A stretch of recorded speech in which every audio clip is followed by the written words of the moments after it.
Hello बच्चों, चलिए प्रश्न को पढ़ते हैं। प्रश्न में हमें दिया हुआ है कि समरूप त्रिभुज की विशेषता क्या होती है। ऑप्शन हमारे पास क्या दिए हुए हैं। उनकी संगत भुजाएं समान अनुपात में होती है, संगत कोण बराबर होते हैं, इनमें से दोनों, इनमें से कोई नहीं।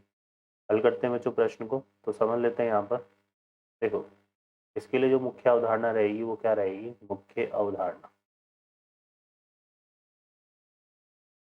ठीक है। दो त्रिभुज, दो त्रिभुज समरूप, समरूप होंगे यदि, देखो क्या हो, उनकी संगत भुजाएं, की संगत भुजाएं, संगत भुजाओं, संगत भुजाओं का अनुपात समान हो, अनुपात क्या हो, समान हो, ठीक है। या फिर, या फिर क्या हो, उनके संगत कोण, के संगत कोण बराबर हो, के संगत कोण क्या हो, बराबर हो, तो वो त्रिभुज क्या होते हैं, समरूप होते हैं, ठीक है ना। तो ये दो बातें हैं।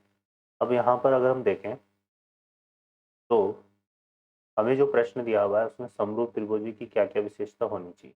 पहले ऑप्शन में हमारे पास है कि उनकी संगत भुजाएं समान अनुपातिक हो, ठीक है। तो ये समान अनुपात में होगी तो वो हो जाएगा। संगत कोण बराबर हो, अगर संगत कोण बराबर हो तो भी त्रिभुज क्या होते हैं, समरूप होते हैं, तो ये भी सही हो जाएगा। इनमें से दोनों, मतलब दोनों का होना आवश्यक नहीं है, किसी एक से भी काम चले, ठीक है। तो इसलिए हम सी ऑप्शन को यहाँ पर टिक नहीं करेंगे, है ना। ये दोनों का एक साथ होना जरूरी नहीं है। अगर उनकी भुजाएं समान अनुपात में है तो संगत कोण वैसे भी आपस में बराबर होते हैं, ठीक है ना। तो यहाँ पर इनमें से दोनों, मतलब दोनों होगा, तो ये वाला भी हमारा ऑप्शन जो है चल जाएगा, ठीक है। तो ये यहाँ पर इनमें से कोई नहीं है, तो होगा ही नहीं। तो यहाँ पर जो सही उत्तर हमारा होगा, सही उत्तर की अगर मैं बात करूँ तो ए और बी दोनों ही सही है, दोनों ही सही है, ठीक है ना।